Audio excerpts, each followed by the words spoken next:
አንድ እሱ ነው። ቤተሰባዊነታቸው በጣም ያስገርመኛል። በአንድ ግሩፕ ላይ ሆነው ዊንስተን ቸርችልን ያስጨነቀ የማፊያ ግሩፕ ነው የሼልቢ ፋሚሊ። እንድትጠላ እንኳን ቢያደርግ ከእግር ኳስ ሜዳ ውጪ ባለ ጉዳይ ነው እየተፎጋገሩ ያሉት እነዚህ ሰዎች። የአሪጎ ሳኪን 442 እያልን ብዙ ብናነሳ ወይ የሰር አሌክስን የመስመር ማጥቃት ብናነሳ አብዛኞቹ ቡድኖች የትራንዚሽን ናቸው ስንል ከፔፔ የዘንድሮ ቡድን የተለየ ትራንዚሽን ወይ ኑራይራን ብዙ ያውቃተ መታራ ወንጂ ምናምን ሲባል ነው የሚያቀቡ። ግን አሁንም እኔ ሬዲዮ አድናቂ ነኝ ለመስማት። ቶታል ፉትቦልን በላቀ ደረጃ ነው ፔፔ ተጠቀሙ። በጣም አዝናኝ ቲኪታካም ልንለው አንችልም። እኔ ቲኪታካ የሚባል ነገር አለ ብዬ አላምንም። ሲጀምር በእኛ ዘመን ሮናልዶና ሜሲን በማየታችን እድለኛ ነን። ይሄን ፉክክር አይተናል። እኔ እግር ኳስ በጣም ሂቱ ላይ ሲደርስ በቅቷላውን የነሱ ኢንፍሉዌንስ ሰልችቶኛል። ሰውዬ ለመጥቀስ አንችልም። ፓትሪስ ሎ ኢስካሚንግ ሆም በሚለው ዘፈናችን እኮ እናንተ ትሳለቃላችሁ ኢስካሚንግ ሆም በማለታችን። እግር ኳስ ዳግም ይመለሳል። አርተር እና ቶሚ ናቸው የቤቱ ዋነኛ ሰዎች። ግን አርተር ስሜት በእርግጠኝነት በርሚንግሃም ብሄድ ቅያሱ አይጠፋኝም የሚል ነገር አለ አእምሮዬ ለራሴ ነገር ጓደኛ ቻንስ ተሞቶ በምስል የተወደዳችሁና የተከበራችሁ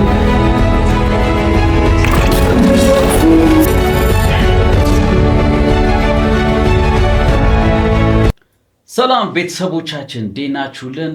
ሁሉ አማን አለን። በተለመደው ሰዓታችን መተናል። ታዲያውን የምትገኙት ንስር ስፖርት ላይ ነው። ከፍ ብላችሁ ከደመና በላይ የንስር እይታ ፖድካስታችንን ልትታደሙ እነሆ በዩቲዩብ ቻናላችን ላይ ተገኝታችኋል። ታዲያ እንደተለመደው በፖድካስታችን የስራ ባልደረቦችን ይዘን መተናል። እንግዳ ብቻ አይደለም የምንለው፣ ከዚህ በፊት በዚሁ በዩቲዩብ ቻናል ታውቁታላችሁ። ከዛ ውጭ ደግሞ በፋሚሊየር ነው፣ ፌስቡክ ከማሳየታችን በፊት ፋሚሊየር ነው።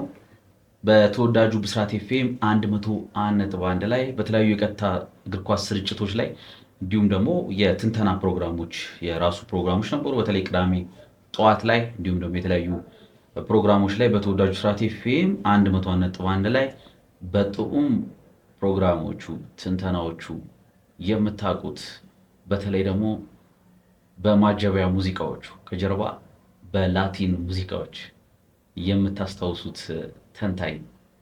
ከዛ ውጭ ደግሞ በዩቲዩብ ቻናል ላይም የተለያዩ ፕሮግራሞች ላይ የሚሰራው እንግዳችን በፖድካስቱ ከፍ አድርገን ድጋሚ አምጥተነዋል። ዘንድሮም በሚኒስትሪ ሚዲያም በሬዲዮም እየተመለከትነው ነው፣ ዲጂታሉ ላይም አለበት። ዳንኤል መምሩ ጋዜጠኛ ዳንኤል መምሩን ዛሬ ይዘነው መተናል። ዳኒ ሰላም ነው? እንዴት ነው ፊራ? አማንሽ? ሰላም ነው። እንዴት ነው? ይመስገን ፈጣሪ።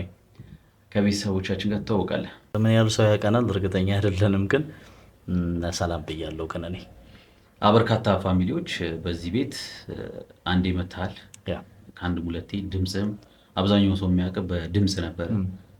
አሁን በቅርብ ደግሞ በሚኒስትሪ ሚዲያ ላይም በመልክት ሬዲዮ ላይ ስንሰራ ለቆየን ቀላል አይደለም። እድሜው 7 ዓመት ወደ 7 ዓመት እንደዚህ ሬዲዮ ላይ ሲቆየውትና ከዛ በኋላ ወደ ቴሌቪዥን መጣን። በእርግጥ ብስራትም ቴሌቪዥን ላይ መስራት እድል ነበረኝ። ከዛ በኋላ ድጋሚ ወደ አሁን በኤንቢሲ ቴሌቪዥን ላይ ሰራው ነው የምገኘውና ምን አይነት ፊሊንግ አለው? እኔ ብዙም የተለየ ስሜት አይሰማኝም። ቴሌቪዥን ላይ ባልሰራ ደስ ይለኝ ነበር፣ ምክንያቱም ለረጅም ጊዜ ሬዲዮን እየወደደ እንዳደገ ሰው፣ ከዛ ሬዲዮ ሲሰራ ደግሞ ከሬዲዮ ጋር እንደተዋሃደ ሰው ቴሌቪዥን ላይ ብዙም አይደለሁኝም። ግን በስራ ውስጥ እስካለክ ድረስ በዚህ መንገድ መቀጠል ካለብን መስራቱ ለእኔ ችግር የሚፈጥርብኝ ሆኖ ስላላገኘሁት እየሰራኝ ነው።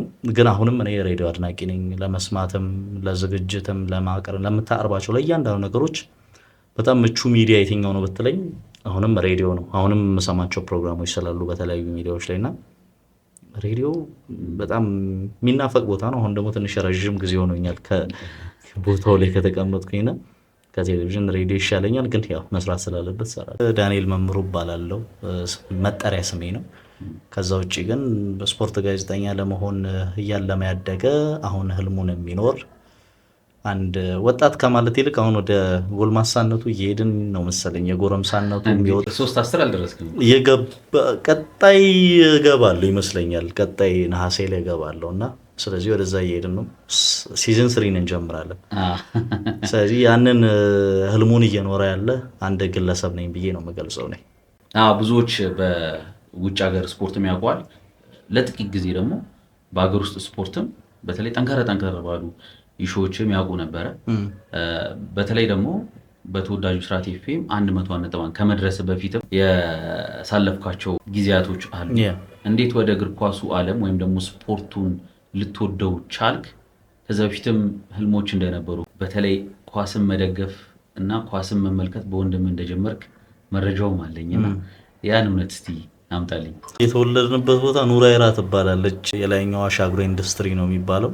ብዙ ጊዜ መርቲ ኑራይራን ብዙ ሰው አያውቃትም። መታራ ወንጂ ምናምን ሲባል ነው የሚያውቀው ሰው። ከአዳማ ወረድ ብሎ ወደ 72 ኪሎ ሜትር አካባቢ ይመስለኛል። እዛ አካባቢ ነው የተወለድ ነው። አብዛኛው የአዲስ አበባ ሰው እንዴት ያውቃል፣ የሌላ የክልል ሰው እንዴት ያውቃል ብለህ ከጠየቀኝ ብዙ ጊዜ መርቲ ጣሳ አለች አይደለ? በቃ ያ መርቲ ጣሳ የሚመጣው ከዛ አካባቢ ነው። አብዛኛው ፍራፍሬዎች የሚመረቱት እዛ ነው። ፍሩት ከዛ ነው አብዛኛው ነገሮች እና የኢትዮጵያን ከፍተኛ የሚባለው ወደ ውጭ የሚወጣውን የፍራፍሬ ምርቶችም ከሚሸፍን ስፍራ ነው የመጣሁት። ከዛ ውጭ ግን መተሃራም ኖር ያለው 5ኛ ክፍል ስማር ለምሳሌ ወደ መተሃራ ሄጄ ነበር የኖርኩት። አዲሱ ከተማ ላይ ኖር ነበረ እና እነዚህ አይነት ቦታ ነው የተወለድ ነው እና ያ ቦታ ለእግር ኳስ በጣም ለእግር ኳስ ቅርብ ነው ስለ አሁን በእኛ ሀገር እግር ኳስ ላይ የተጫወቱ ያሉ ተጫዋቾችን መጥቀስ እንችላለን። እነ በዛብህ መላዮን መጥቀስ እንችላለን። በብሔራዊ ቡድን በፋሲል ከነማ፣ ሀዲያ ሆሳዕና፣ ወላይታ ዲቻ፣ አሁን ካልተሳሳትኩኝ ኢትዮ ኤሌክትሪክ ይመስለኛል ከዛ አካባቢ ነው የመጣው። እነሱ መርቲ የሚባለው ፋብሪካ ያለበት አካባቢ ነበሩ። እኛ ወደ ኑራይራ ካምፕ አካባቢ ነበሩ። ሱራፌል ዳኛቸውን መጥቀስ ይችላለሁ። ሱራፌል በተመሳሳይ በእርግጥ ሱራፌልና በዛብህ መርቲ አካባቢ ነበሩ። እዛ አካባቢ ነው የኖሩት። ከዛ ውጪ ከመታራ የመጡ ልጆች አሉ። ስለዚህ ለስፖርቱ ለእግር ኳሱ በጣም ቅርብ የሆነ ቦታ አሁንም በተለይ ከዲቻ ጋር ሁለተዲቻ ከዛ ማሊ ጋር የአፍሪካ ሻምፒዮንስ ሊግ ላይ የኮንፌዴሬሽን ካፕ ላይ ካልተሳሳትኩኝና ለስፖርት በጣም ቅርብ የነበረ ቦታ። ከዛ ሁሉም ለልጅነቱ የሆነ ነገር መሆን ከፈለገ አብዛኛው የዛ የምስራቅ አካባቢ የነበረን ልጆች አብዛኞቹ ጥሩ ተማሪዎች አሉ፣ ጥሩ ኳስ ተጫዋቾች ነበሩ። እኛ ኳስ የሚጮቱ ብራዘሮች ስለነበሩ እናይ ነበር። ግን እኔ ኳስ እንደወድ ያደረገኝ ኳስ ሜዳ ሄዶ ኳስ የማይጮት ወንድም ነው። ብዙ ኳስ ሄዶ ሲጫወት አልተመለከትኩትም። ሌሎቹ ኳስ ተጫዋች ሆነው አይቻቸዋለሁ። 4ኛው 3ኛው ብራዘሬ ምናምን እንደዚህ። የቤታችን ውስጥ 5 ወንድማማቾች ነው ያለነው። እሱ ግን ሄዶ ኳስ ሲጮት አላየሁትም። ግን የዩናይትድ ደጋፊ ሆኖ አስታውሳለሁ። 1969 ነው እሱ የተወለደው። እኔ 1988 የተወለድኩት። የቤቱ የመጀመሪያና የመጨረሻ ልጅ ማለት ነው። በመካከላችን 3 ልጆች አሉ። አንድ ልጅ በቤታችን ስላረፈ በመሀል ጩጬ ልጅ፣ 4 ልጆች በመካከላችን ነበሩ። ሰፊ ገባል እና ሁላችንም ወንድ ነን፣ ሴት የለም እኛ ቤት ውስጥ። እህት የሌለኝ የእህትነት ወጉ ምናምን እንደዚህ እኛ ቤት ለብራዘሮች አልደረሰንም እና ዩናይትድን እየደገፍን አደግን በብራዘር ምክንያት። ምክንያቱም እሱ የሚያደርገውን ነገር ኮፒ ለማድረግ ጥረት የማደርገው እሱ እግሩን አጣምሮ ጋዜጣ ሲያነባ ይቻለሁ። ስለዚህ እሱ ሲወጣ ያንን ኮፒ ማድረግ ነበረብኝ። ጋዜጣ ሲመጣ ቤት ውስጥ ይመጣል። ከሌለ ግን ካምፕ አካባቢ ላይ ወንዝ ዳር አዋሽ ወንዝ አካባቢ ስለነበር ያደግነው ወንዝ ዳር ላይ የሚነበቡ ጋዜጦች ይመጣሉና ገጽ ትከፋፈላለ። እነዛን ገጾች ምናምን ወስደ ታነባለ። ቅዳሜ ወረድና ኢንተርስፖርት ነበር የሚመጡት። ማክሰኞ ዕለት ኢትዮ ስፖርት ጋዜጣ ይመጣ ነበር። አርብ ዕለት ደግሞ ዘገነርስ ጋዜጣ ትመጣ ነበር። ስለዚህ እነዚህን ጋዜጦች የማንበብ እድል ነበረን።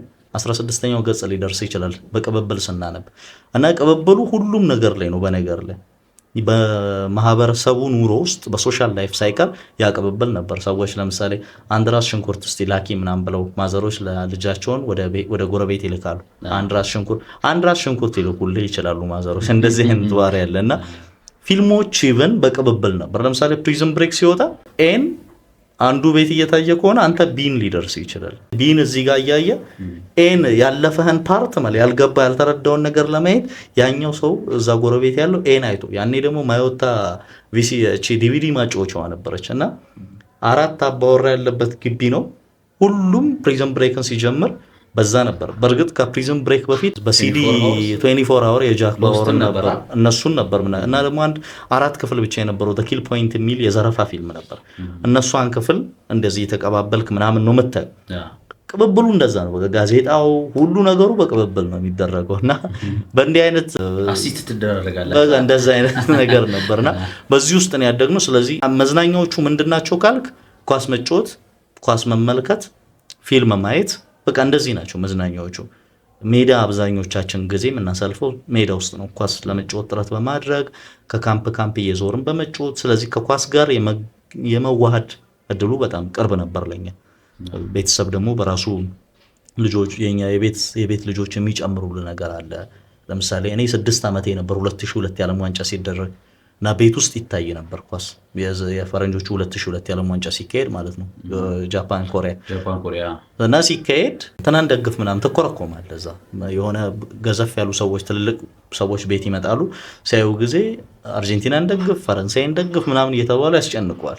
ለእግር ኳስ መመልከት ስጀምር በአግባቡ መመልከት የጀመርኩም ላይ ዩሮ 2004 ስለነበር ከዛ በኋላ እንግሊዝ ደጋፊ ሆኜ ነው የቀጠልኩት። ግን ብራዚልን ፈረንሳይን ይሉሃል ሰዎች ጩጬንን ብዙም ምን ሊሆን ይችላል? ዩናይትድ ደጋፊ ነክ በልጅነትህ ነው እግር ኳስ የጀመርከው ልክና ዩናይትድን እየደገፍክ አብዛኞቹ የምታያቸው ተጫዋቾች ዩናይትድ ውስጥ ያሉ ተጫዋቾች እንግሊዛውያን ናቸው። ፖል ስኮልስ፣ ሪዮ ፈርዲናንድ፣ ዋይኒ ሩኒ እኛ የመጣንበት ጊዜ የእንግሊዝ አብዮት ነው። በዩናይትድ እና እንግሊዝ የተዋሃዱ ነበሩና ያንን ስታይ በጣም ደግሞ በእንግሊዝ ብሔራዊ ቡድን ውስጥ ጥሩ ቦታ የሚሰጣቸው ተጫዋቾችም ነበሩ ዋይኒ ሩኒን ጨምሮ። ከዛ እነዛን ተጫዋቾች ዩናይትድ ቤት ላይ ስኬታማ ሲሆኑ እያየ ዩናይትድን እየደገፍ የእንግሊዝ እግር ኳስን እያየ እኛ የጣሊያን እግር ኳስን እያየን አይደለም የጀመርነው። የጣሊያን እግር ኳስን እያዩ ለመጡ ሰዎች ጣሊያን ከዛ ፈረንሳይ የሚሉ ሰዎች አሉ 98 ዓለም ዋንጫ ላይ እግር ኳስን የጀመሩ። እኛ ደግሞ ከ2000 ወደዚህ የመጣ ነው የእንግሊዝ እግር ኳስን ባህል እየተዋሃድን የእንግሊዝ እግር ኳስ የበለጠ እየገነነ ከ2000 ከሚሊኒየም ወዲህ እየገነነ በመጣ ሰዓት የመጣን በተለይ ከቬንገርና ፈርጉሰን ፊውድ በኋላ ከ1998 ጊዜ 96 ጀምሮ የመጣው እግር ኳስ ከጣሊያን ወደ እንግሊዝ ሽፍት ሲያደርግ የእንግሊዝ ነገር የበለጠ ኢንፍሉዌንስ ማድረግ የጀመረበት ታይም አንደኛ ለኢንቪዚብሉን የአርሰናል ታይም መለከታችሁ፣ ሁለተኛ ሰር አሌክስ ፈርጉሰን ያኔም አግሬሲቭ ቲም መስራታቸው ፕላስ ደግሞ ተጨምሮ ጆዜ ሞሪኒዮ መምጣታቸው ሊጉን ሞር ኢንፍሉዌንስ እንዲያደርግ አደረገ። ኢንፍሉዌንሱ እንዳለ ሆኖ ከዛ ከእንግሊዝ ጋር ትዋሃዳለ። ከዛ እኔ ቡድኑን እየወደድኩት ስለ ሀገሪቱ ማንበብ ጀመርኩኝ። እኔ አሁን አሜሪካ የመሄድ እንደዚህ ጉጉት ኖሮኝ አያውቅም። ለመሄድ ምናምን እንደዚህ ውጭ ሀገር የት ለመሄድ ታስባለህ ሲባል ፌስቡክ ላይ እንደውም ጽፌዋለሁ። እኔ አንድ ጊዜ ምን ብዬ ጽፌው ነበረ? በእንቅልፍ ልቤ ብቻ ወስደ በርሚንግሃም ጣለኝ ቅያሱን ለኔቶ ምናምን ብዬ ጽፌ ነበር ፌስቡክ ላይ። በርሚንግሃምን ለምንድን የመረጥኩት? ፒኪ ብላይንደርስን እያየው ብዙ ጊዜ ለሰዎች አእምሮ ላይ ለንደን ወይ ማንቸስተር ነው አእምሮ ላይ የሚመጣው እና የእንግሊዝ ግዙፏ ከተማ ከለንደን በመቀጠል በርሚንግሃም ነች። በርሚንግሃም ላይ ደግሞ የፒኪ ብላይንደርስን ፊልም እነዛን 6 ሲዝኖች ስመለከት ምን ተመለከትኩኝ? በእንግሊዝ ታሪክ ውስጥ ስለ እንግሊዝ ስናወራ በርሚንግሃምን ሳትነካ ማለፍ አትችልም። ስለዚህ በርሚንግሃም ውስጥ ያለውን ነገር በዛ ፊልም አየሁኝና በእርግጠኝነት በርሚንግሃም ብሄድ ቅያሱ አይጠፋኝም የሚል ነገር ለአእምሮ ለራሴ የነገርኩት። አሁን ንጉስ ቻርልስ ንግስቲቱ ህልፈት በኋላ ሲመረጡ የበዓለ ሲመታቸው ሰሞን የሆነ ቦታ ውጭ ላይ የበዓለ ሲመቱን ቢቢሲ ላይ ከፍተን እያየን ነበር። ላይቭ እየተላለፈ ነበር እና እየተላለፈ ምን አወራ ነበር? ይሄ በዚህ በኩል እንትን ነው የሚወስደው ምናምን እንደዚህ እያልኩ አወራለሁ። እንግሊዝን የዚህን ያለው ሙዳት እና የምር ቅርብ ጊዜ እኔ አሁን አድጋ ምናምን አልቀሱ ምናምን በጣም ከባድ ነው አይደለ? ለመጨረሻ ጊዜ ማንቸስተር ዩናይትድን እያየ ያለቀስኩበት ጊዜ አስታውሳለሁ 2011 12 ዩናይትድ ዋንጫውን የተነጠቀበት በሲቲ ማለት ነው። የዛን ዓመት ከኤቨርተን ጋር 4-0 ሲወጣ 4-2 እየመራ 4-0 ስለወጣ አልቅሻለሁ። ከዛ ውጭ አልቅሻ አላቅም በዩናይትድ። ከዛ በኋላ የደጋፊነት ስሜቴ እየቀዘቀዘ ነው የመጣው። የእንግሊዝ ብሔራዊ ቡድን ግን 2022 የኳታር ዓለም ዋንጫ ላይ ከፈረንሳይ ብሔራዊ ቡድን ኬንያችን ፔናልቲ ሲስት አልቅሻለሁ። እንግሊዝ ስኬታማ ሆና ማየት እፈልጋለሁ በጣም እና የትኛውም ዓለም ላይ ልትሄድ ትችላለህ በተለያየ አጋጣሚ። ግን በቃ ምኞት የት ነው ብትባል አንድ ምኞት ብቻ ብትጠይቅ እንግሊዝ ነው። አንድ ብቻ አይደለም በቃ የመጀመሪያም የመጨረሻ ምኞቴ እንግሊዝ መኖር እንግሊዝ መሄድ ነው። አንዳንድ ኢንፍሉዌንስ ያደርጋሉ።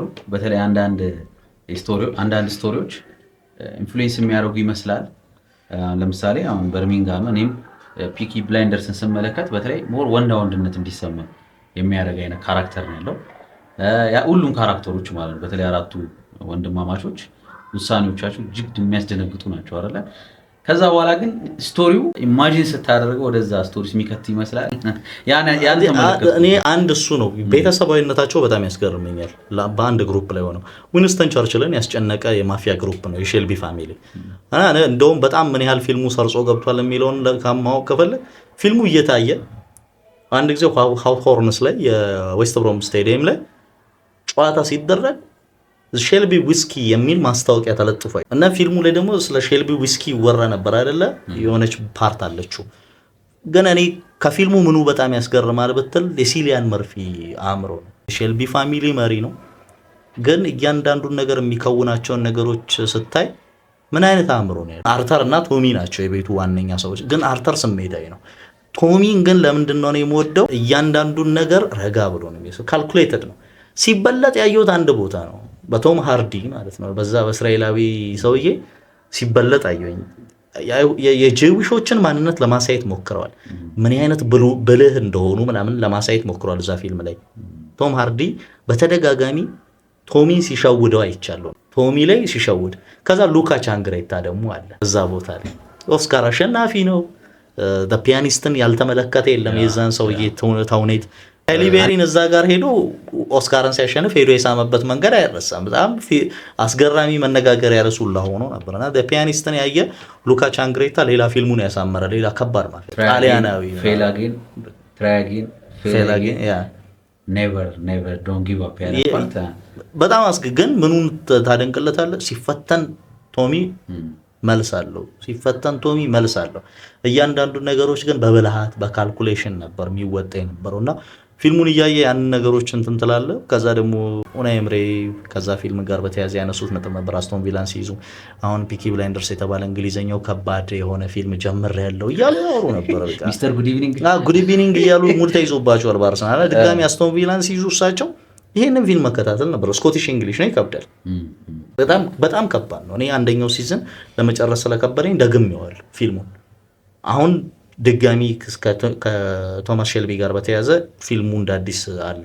እሱ ላይ ብቻ ትኩረት ያደረገ ሊወጣ ነው የወጣ ይመስለኛልና እሱን አየዋለሁ ላለው እንደዚህና ፊልሙ አሁን ምን ይባላል በእንግሊዞች አንግሎፋይል ይባላል። ይሄ እንግሊዝን አብዝቶ የመውደድ ስሜት እንደ አባዜ ልታየው ትችላለህ። በቃ የትኛው ውድድር ይምጣ ለኔ እንግሊዝ ነች ፌቨራይት ሁሌም። ግን አሁን ምን እላለሁ ሰዎች ኢስ ካሚንግ ሆም የሚለውን ይወስዱና እንግሊዝ ለራሷ ባላት እብሪት ውስጥ ያለ ዘፈን የሚመስላቸው ሰዎች አሉ።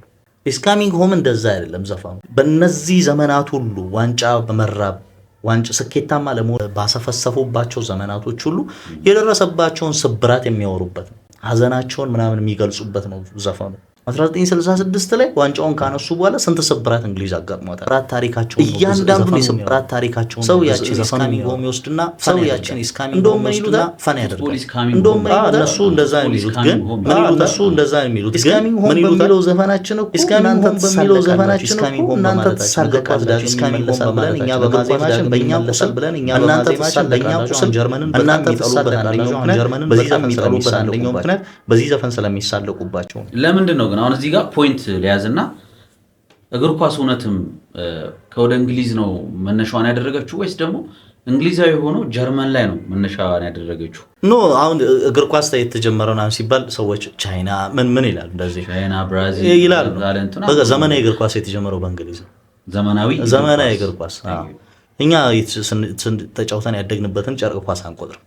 ዘመናዊ እግር ኳስ ዌል ዶክመንትድ ሆኖ ከተቀመጠ በኋላ የተጀመረው በእንግሊዝ ነው። ከዛ ለኔ መነሻ ሼፈልድ አሁን ለኔ በቃ መነሻው እንግሊዝ ነው። ሌላ ዝርዝር ውስጥ መግባት አልፈልግም። ከዛ ውጭ ያለው ነገር ጀርመናዊ አሰልጣኝ እርግጠኛ አይደለሁም እሱ።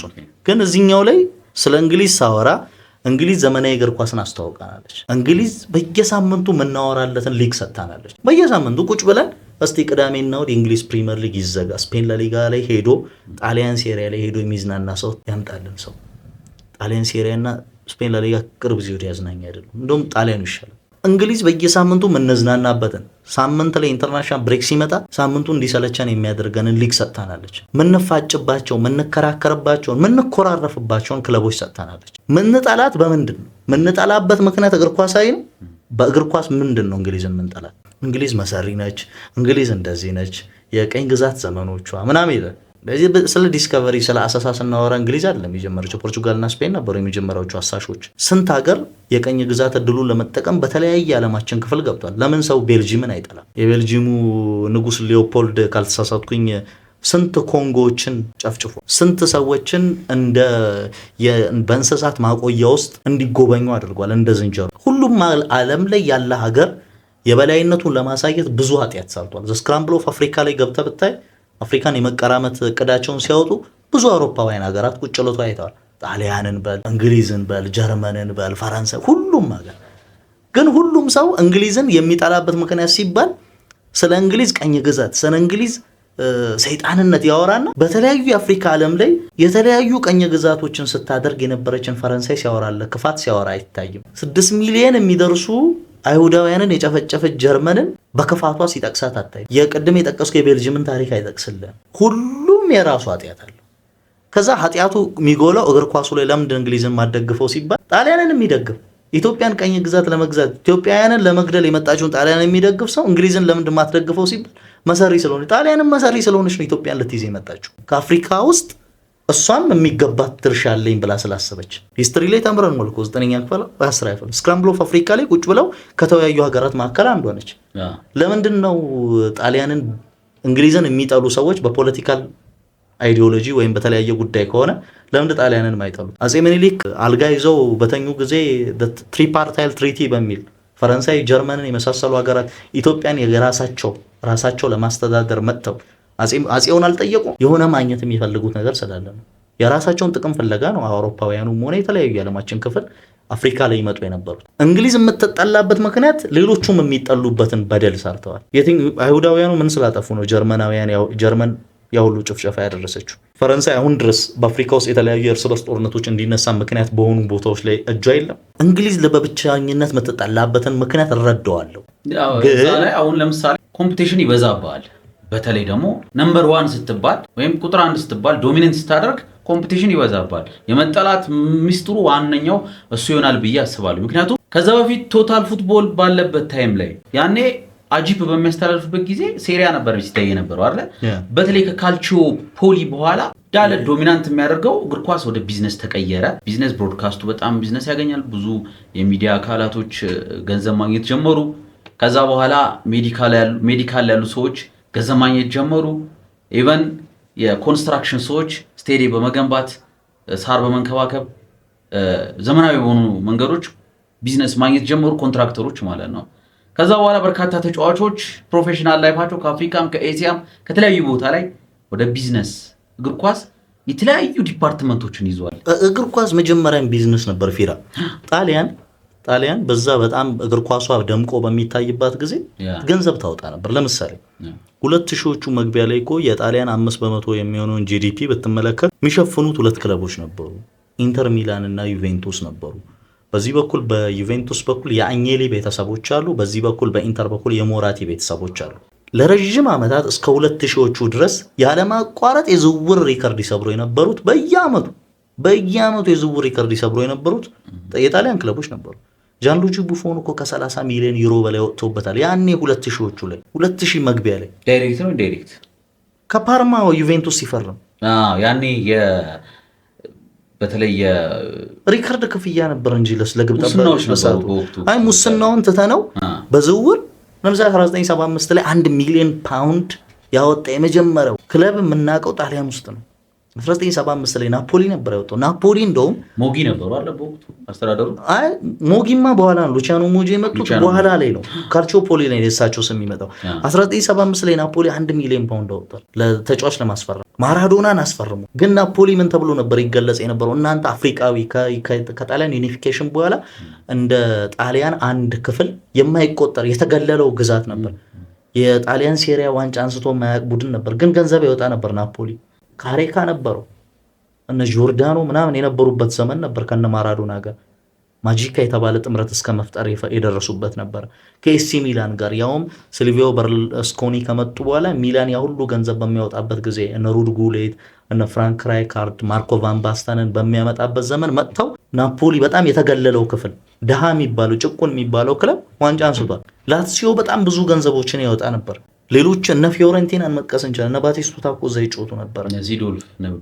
ብዙዎቹን ተጫዋች መጥቀስ እንችላለን ጣሊያን ላይ። በነዛ ዓመታት ጣሊያን በየዓመቱ የዝውውር ሪካርድ ተሰብር ነበር። ገንዘብ በጣም ይወጣ ነበር በጣሊያን እግር ኳስ ላይ።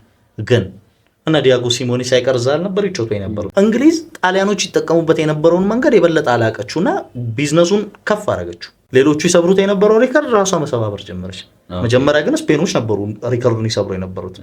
አይታ ከሆነ የዝውውር ሪካርዶች ይሰበሩ የነበሩት ስፔን ላይ ነበር። እንግሊዝ ቀስ በቀስ ነው ወደ እነዚህ የሪካርድ መሰባበሩ አካባቢ መምጣት የጀመረች።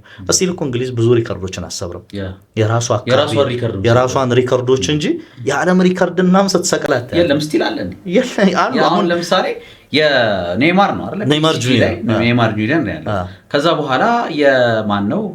ኪሊያን ኤምባፔ ራሱ ፒኤስጂ፣ ዴምቤሌ ባርሴሎና እያልክ ስትሄድ በርካታ ተጫዋቾችም አሁን እነ ፍሎሪያን ቪትስ፣ ካይሴዶ፣ ኢንዞ ፈርናንዴዝ እዛ የእንግሊዝ ዝውውሮች መቶዎች ውስጥ ናቸው። መቶ ውስጥ ናቸው። ገንዘብ ይወጣል። ከባድ የገንዘብ እንቅስቃሴ ነው። በየክረምቱ የዝውውር እንቅስቃሴዎች የእንግሊዝ ክለቦች የሚያወጡት ገንዘብ የትዬ ይላል ነው። ግን ሪያል ማድሪድ የጋላክቲኮ ፕሮሰሱን ሲጀምር ማውጣት የጀመረው ገንዘብ ያስደነግጥ ነበር። ከፊጎ ጀምሮ ከ2000ዎቹ ጀምሮ ፊጎ፣ ዚዳን እያለ ሲሄድ ሪያል ማድሪድ የሚያወጣው ገንዘብ ያስፈራ ነበር። ተጫዋቾች ላይ ቤዛ ያደረገ ቲም ነው እዛን የሚሰራው። ፕላስ ደግሞ ዴል ቦስኬ ነበሩ በወቅቱ አሰልጣኝ ነበሩት እና ዴል ቦስኬን ሁላ ቤዝ ያለው ቲም ሳይሆን የፈለጉት ፕሮጀክት ሳይሆን የፈለጉት ዳይሬክት ወደ ውጤት መምጣት ስለሚፈልጉ ገንዘቦችን ያወጡ ነበረ ሪያል ማድሪዶች። ፐርሰናል ልዩነት አለ። በፊት 1980ዎቹ ላይ የሪያል ማድሪድ ቡድን በካስቲያው በወጣቱ ቡድን ላይ ተመርኩዞ የሚገነባ ቡድን ስለነበረ ኤሚሊያኖ ቡትሪጊያኖ ቡድን ስለነበር፣ ኋላ ላይ ግን ዴል ቦስኬ ሲመጡ እዚህ ጋር በጋላክቲኮ ላይ ያተኮረ ማድሪድ ሆነ። የባህሪ ለውጥ ያሳየ ወይም ደግሞ የአስተሳሰብ ለውጥ ያመጣ ሪያል ማድሪድን ነበር እንመለከት የነበረው እና አሁን ሊዮ ቤን ሃከር ነበሩ ያኔ 80ዎቹ ላይ ሆላንዳዊ አሰልጣኝ ነበሩ። ለሊጋ በተከታታይ 5 ዋንጫዎችን ሪያል ማድሪድ ሲያነሳ በተከታታይ ዓመት በሶስቱ ላይ እጃቸው ነበር። ቤን ሃከር በ2025 ነበር ህይወታቸው ያለፈው። በሆላንድ እግር ኳስ ውስጥም ስማቸው የገዘፉ ሰው ናቸው እና ሁሌም የሚጠቀሱት እንደ ኤሚሊያኖ ቡትሪጊያኖ ያሉ ተጫዋቾችን በአንድ ዓመት 5 የሚደርሱ ተጫዋቾች አመጥተው ከወጣቱ ቡድን የቡድኑ ወሳኝ ተጫዋች እነዚህ ተጫዋቾች ሆኑ። በሌላኛው ዘመን ደግሞ በዴል ቦስኬ ጊዜ ሪያል ማድሪድ ከሊግ ክብር ይልቅ የአውሮፓ ዶሚናንት ነበር። 2 ጊዜ የአውሮፓ ሻምፒየንስ ሊግን በዴል ቦስኬ ስራ አሳክተዋል። አንድ የሊግ ዋንጫ ብቻ ነው የነበራቸው እና የአይዲዮሎጂም መጣረስ ነበረው። አሁን ያንን ልዩነት ነው። ግን ማድሪድ ከፍተኛ ገንዘብ የሚያወጣ ቡድን ነበረ። ስቲል ግን በቃ እንግሊዝ ቀስ በቀስ ነው ኦርጋናይዝድ ክለቦቹ ላይ ከ30 በላይ ብዙ ገንዘብ አይወጣም ነበር በዛ ሰዓት። የእንግሊዝ አሁን በጣም ፎክሩ ባየለበት ከ1996 ጀምሮ የእንግሊዝን እግር ኳስ ስንመለከት ከፍተኛ ገንዘብ የሚባለው ገንዘብ ማለት ነው 50 ሚሊዮን ፓውንድ አይደርስም ነበር። ስፔን ደርሶ ነበር።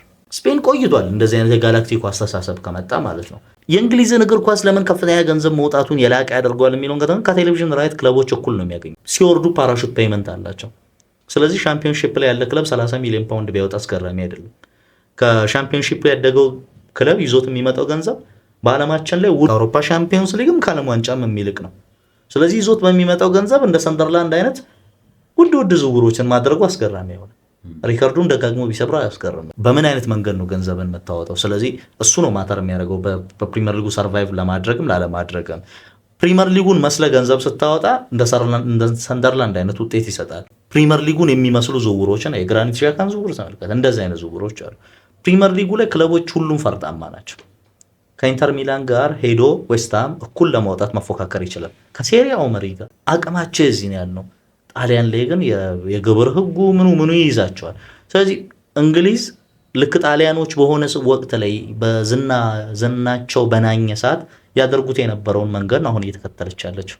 ሊጓን እንዲታወቅላት አድርጋለች። እኔ ምን ያስገርምሃል በለኝ ከእንግሊዝ ለምን ሺህ ጊዜ አጠላትም እንዲህ እየተጠሉም ሰዎች ስለነሱ ያወሩላቸዋል። አሁን ትልቁ ፖይንት እሱ እየተጠላህም ነው፣ ግን ሰዎች ያንተን ሊግ አሁን በሚሊዮን የሚቆጠሩ ዜጎች ይከታተሉላል።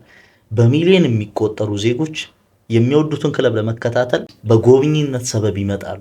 ያውም ወረፋ ይዘው። አሁንም በሰዎች አእምሮ ውስጥ የማይለወጥ የማይነቃነቅ ተጽዕኖ አለ። ስለ አሜሪካ ተጽዕኖ ስናወራ የምናወራው ወሬ አለ። ለእላ ያለ ሀገር ነው። ስለ ቻይና የምናወራው ነገር አለ። እንግሊዝ በስፖርቱ ዓለም ላይ ይሄ በሰዎች አእምሮ ውስጥ ራሷን ያተመችበት መንገድ ሁሌም ነው የምታወራው። ሁሌም እና ሌሎች ሀገራት መጥተው ሲሰሩት አይታይም። አሁን አብዛኛው ከአንድ አንግል ነው አብዛኛው ሰው የሚመለከተው እግር ኳስን። ያም ኳስን ማልፋት ብቻ የሚመስለው ሰንባዴ አለ። ነገር ግን ብዙ ኢሜጆች የሚገነቡት በስፖርት ውስጥ ነው ብዬ አምናለሁኝ። ብዙ ጊዜ በእነዚህ ቶርናመንቶች ላይ በተለይ ሀገራት ጨዋታዎች ላይ በተለይ አዘጋጁ ሀገር ማን እንደሆነች ማንነቷን የምታሳየበትን ኮንዲሽን በነ ኳታር በነ ራሽያ ራሷ ኢቭናው ሞሮኮ እየተመለከትንበት ነው የምንገኘው። አሜሪካ ለምንድን ነው ተፋልጣ አሁን የዓለም ዋንጫን ለማዘጋጀት ጥረት ያደረገችው ፕላስ የተፈቀደላት? ካናዳ ከሜክሲኮ ጋር ተጣምራ ከአዘጋጆች 16ቱ ሀገራት 11 አሜሪካ ውስጥ ነው የሚገኙት ስቴቶቹ የሚገኙት። እዚህ ድረስ ነው የሚሄዱት። እግር ኳስ እንደምትለው ኢሜጅን እንዴት ያሳያል ካል ሰሞኑን አፍሪካ ዋንጫ እያየን ነው። ዲሞክራቲክ ሪፐብሊክ ኦፍ ኮንጎ በየጨዋታው አንድ የተለየ ደጋፊ እያሳየችን ነው። ሚሼል ኩካ መቦላ ዲንጋ የሚባል ደጋፊ አለ። ሁሌም በየጨዋታው እጁን እየዘረጋ ይቆማል፣ መነጽር አድርጓል እና ሊያሳይ የሚፈልገው ድምፅ አያሰማም፣ አይንቀሳቀስም፣ ተገትሮ ነው የሚቆመው። ይሄ ሰውዬ ለማሳየት ጥረት እያደረገ ያለው የዲሞክራቲክ ሪፐብሊክ ኦፍ ኮንጎ በ1960 የመጀመሪያውን ነፃነቷን ካገኘች በኋላ የመጀመሪያውን ጠቅላይ ሚኒስትር ወይ ፕሬዚዳንት የሆነ የተሳሳትኩት ነጥብ ካለ ፓትሪስ ሉሙምባን ነው ለማስታወስ ጥረት እያደረገ ያለው። የተሰራለትን ሐውልት ነው። በጣም አውቶስፖከን የሆነ ስለ አንድ ሀገር ስለ ራሷ ስለሚኖራት ዲግኒቲ፣ ራስን በራስ ስለማስተዳደር አብዝቶ ያወራ የነበረ ሰው ከአፍሪካ የነፃነት ታጋዮች አንዱ። ግን በዚህ ባህሪው ምክንያት ደግሞ አንድ ዓመት እንኳን ሳይቆይ በአንድ ዓመት ውስጥ እንዲገደል ተደርጓል። ብዙ ዶክመንተሪዎችን መጥቀስ እንችላለን። ፓትሪስ ሉሙምባን በዚህ መንገድ እያስታወሰ ነው ይሄ ሰውዬ በየጨዋታውና የሶሻል ሚዲያው ርዕሰ ጉዳይ ሆኗል። ይኸውልህ ስቴዲየም ውስጥ ነው ያለው። ፓትሪስ ሉሙምባ 1960ዎቹ ላይ ነው ህይወቱ ያጣው በሰዎች እጅ በግፉዋን እጅ ህይወቱን ያጣው። ግን ፓትሪስ ሉሙምባ የለም። ጊዜው ከ1960 ወደዚህ 2025 ላይ ነን ያለ ነው። ግን 66 ዓመት እንግዲህ ረጅም ዓመት አይደለም። ግን እንደዚህም ሆኖ አሁንም በእግር ኳሱ ሜዳ ላይ ሐውልቱ ያ ቆሞ የተለያዩ ፕሮግራሞች ላይ ስለ ነፃነት ይሰብክ የነበረ የነፃነት ታጋይ የነበረን ሰው ብዙ ሰዎች በሚጮሁበት ስቴዲየም ውስጥ ማይክ ሳይዝ ምንም ቃል ካፉ ሳይወጣ መልእክት አላስተላለፈም። ይሄ ሰውዬ በእግር ኳስ ሜዳ ውስጥ ማንነትን መናገር ትችላለህ። ስለ ዛሬይቱ ዲሞክራቲክ ሪፐብሊክ ኦፍ ኮንጎ ስናወራ ይሄን ሰውዬ አለመጥቀስ አንችልም። ፓትሪስ ሉሙምባን ድጋሚ ማስታወስ ችሉ። ስለዚህ ቅጽል ስሙን ሉሙምባ አሉት። ዲሞክራቲክ ሪፐብሊክ ኦፍ ኮንጎ ገጽታዋን እየሸጠች ነው በአንድ ግለሰብ ምክንያት። ቃል ሳታወጣ ቱሪዝሞቿ ምናምን ሳታወራ በአንድ ግለሰብ እግር ኳስ ይሄ ምንድነው ቅሪላ ከማልፋት የሚልቀው ለዚህ ነው። ሰዎች እግር ኳስን ቅሪላ ማልፋት አይደለም ብዬ እንዳስረዳ የሚያደርግ ማራዶና በፎክላንድ ደሴት የሞቱትን አርጀንቲናውያን በእንግሊዝ ሲሸነፉ ብዙዎች ሞተዋል። የተበቀለላቸው በእግር ኳስ ሜዳ ነው እያልን ነው። ፖርቹጋልን ለማስተዋወቅ ስትፈልግ ማንን ነው ቀድመህ የምጠራው? ስለ ክርስቲያኖ ሮናልዶ ማውራት የፖርቹጋልን ማንነት እንድትገልጽ ያደርጋል። በሀገራቸው በምዕት ዓመቱ በጣም ተጽዕኖ ፈጣሪው ሰው ብለው ነው ኢቭን ከዚህ በፊት ከሚያነሱት አንድ ንጉስ አላቸው እነ ቫስኮ ደጋማ ወላ የሚነሱ ናቸው አይደል? ከነሱ በላይ ቫስኮ ደጋማ ዓለምን አካሎ ሀገራትን እኔ አልቢኩዌርኬ መሰለኝ አልቢኩዌርኬ ስሙን ጠፋብኝ እርግጠኛ የመጀመሪያው ንጉስ ይመስለኛል። የፈጠራት ፖርቹጋልን ወይ ፈጥሮ ያስተዋወቃት እሱ ነው ካላችሁ ተሳስታችኋል የሚል ጽሑፍ ጽፌ ነበር። ሮናልዶ የበለጠ አስተዋውቋታል። ከኢዞቢዮም ከሉዊስ ፊጎም ከሪኮስታም ሮናልዶ ፖርቹጋልን የበለጠ አግንኗታል። ማዴራን ያለ ሮናልዶ ማን ሊያውቅ ይችል ነበር? እግር ኳስ የዓለም ቋንቋ። እግር ኳስ በደቡብና በሰሜን ተከፋፍለው በሃይማኖት በክርስትናና በእስልምና ሃይማኖት ተከፋፍለው ውጊያ ውስጥ የነበሩትን የኮት ዲቮር የእርስ በርስ ጦርነት በእግር ኳስ እንዲቆም ሆኗል። እግር ኳስ ቋንቋ ምንድን ያደረጉት? አንድ ጌም ስላሸነፉ እኮ ነው። የዓለም ዋንጫ ማጣሪያ ነበራቸው፣ አሸነፉ። ከዛ ካሸነፉ በኋላ ተኩስ አልነበረም፣ ደስታን የነበረው። እነ ድሮግባ ተንበርክከው ክርስቲያኑና ሙስሊም የነበሩት ሰዎች ቁጭ ብለው ተንበርክከው ለመኑ ጦርነቱ እንዲያበቃ። ጦርነቱ አላበቃም። ጦርነቱ የተፋፋመበት ሳቁም ዩኤን ያልቻለው ዩናይትድ ኔሽን ያልቻለው እግር ኳስ ያስቆሙ እግር ኳስን አስቆሙ።